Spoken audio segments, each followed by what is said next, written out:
आप सभी को मेरा नमस्कार।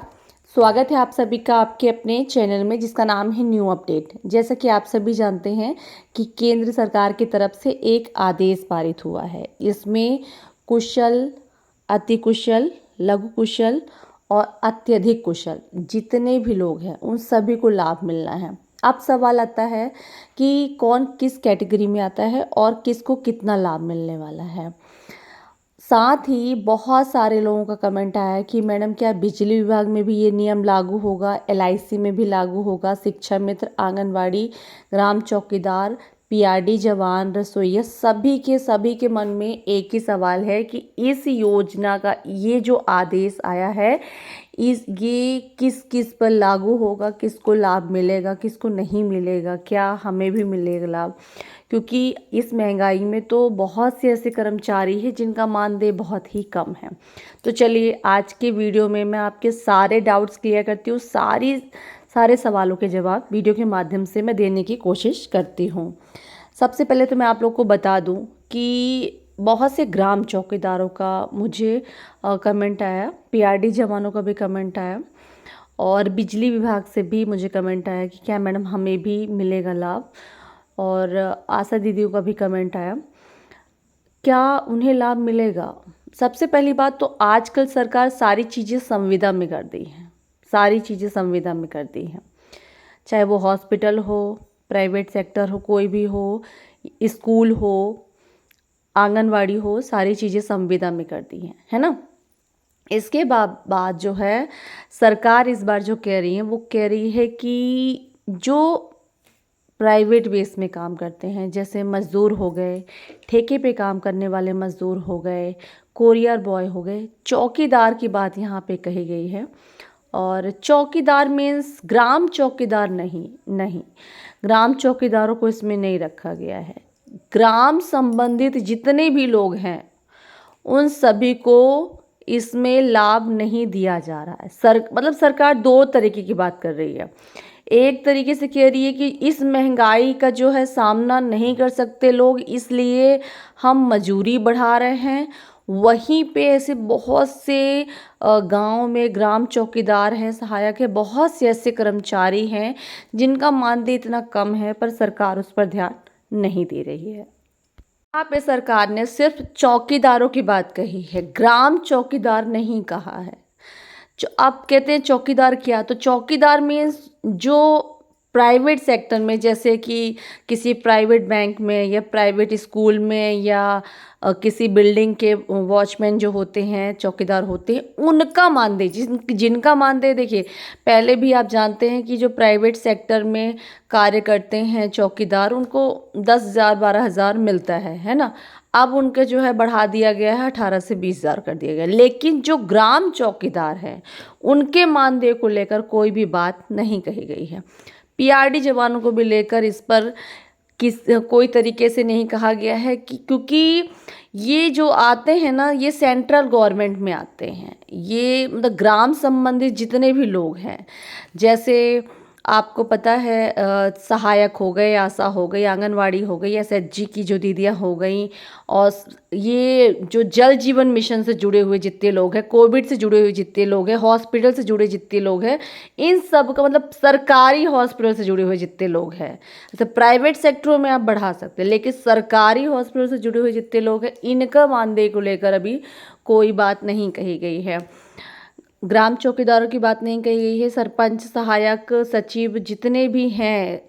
और ये जल जीवन मिशन में जो हैं राज मिस्त्री को छोड़कर, क्योंकि ये फिक्स नहीं होते, लेकिन जो इसमें प्लम्बर, फिटर और इलेक्ट्रीशियन हैं इनको नहीं कहा गया है। अगर मतलब आपको वहाँ पे जो फिक्स हैं सरकार के तरफ से उनको नहीं रखा गया है, उनको नहीं कहा गया है कि आप लोग का 20,000 हो जाएगा कि 25,000 हो जाएगा।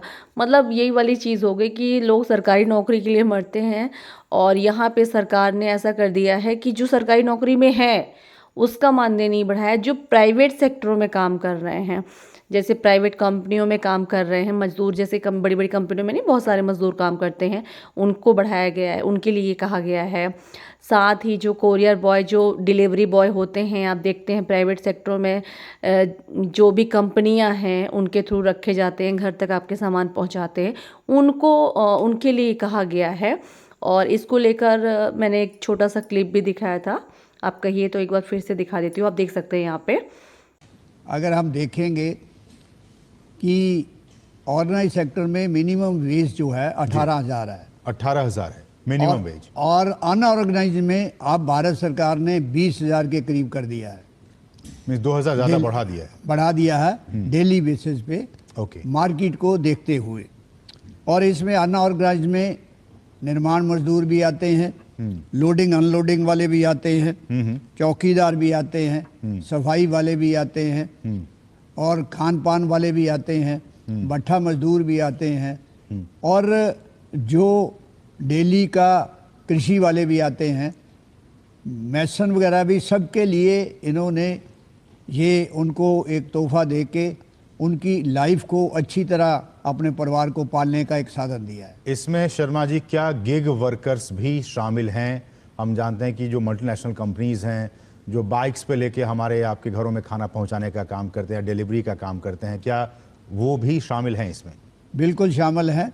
हर तरह के अनऑर्गेनाइज में सब जगह भारत सरकार इसके ऊपर आदेश जो है जारी करती है, और इसके साथ साथ VDA वेरिएबल डियरनेस अलाउंस उसको भी ये बढ़ेगा, जिससे बेसिक पे जो टोटल करेगा, मैंने 20,000 मिनिमम बताया, उससे बेसिक DA भी VDA भी मिलेगा, जिससे आप लोगों ने यहाँ पर DA की भी बात कही गई है, लेकिन ये किसके लिए कहा गया है? आपने देखा मजदूर के लिए कहा गया है, और ठेके पे काम करने वाले, लोडिंग अनलोडिंग, और मतलब जो भी मजदूर हैं, किसान मजदूर और राजमिस्त्री, इन लोग के लिए कहा गया है।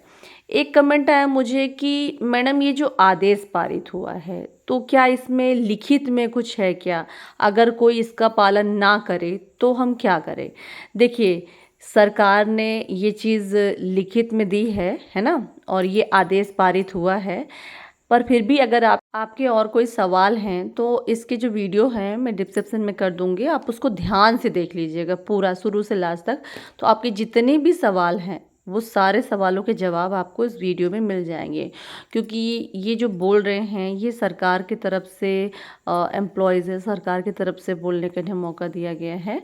तो आप उनकी जो भी बातें की, क्योंकि ये लोग मिलकर सारी चीज़ें जो प्लानिंग किए थे, सारी चीज़ें उसमें, जितने भी आपके डाउट्स हैं सारी चीज़ें उसमें बताई जाएगी, और आपके जितने भी सवाल हैं अगर उस वीडियो को आप ध्यान से देख लेंगे तो आपके सारे सवालों के जवाब मिल जाएंगे, है ना।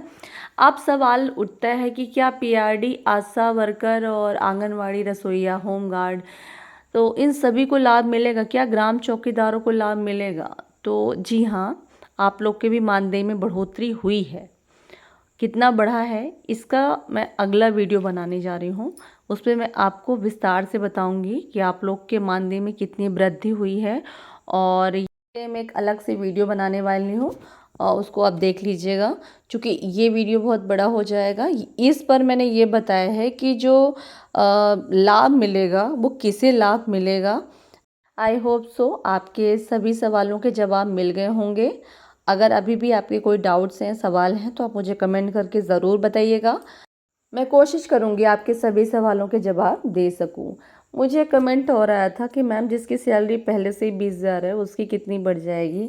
भैया मुझे नहीं पता उसकी कितनी बढ़ेगी, हो सकता है आप लोग की 21 हो जाए। पर यही कहना चाहूँगी कि सचमुच में बहुत से लोग परेशान हैं, और ये बहुत बड़ी उम्मीद सरकार ने दिखाई है।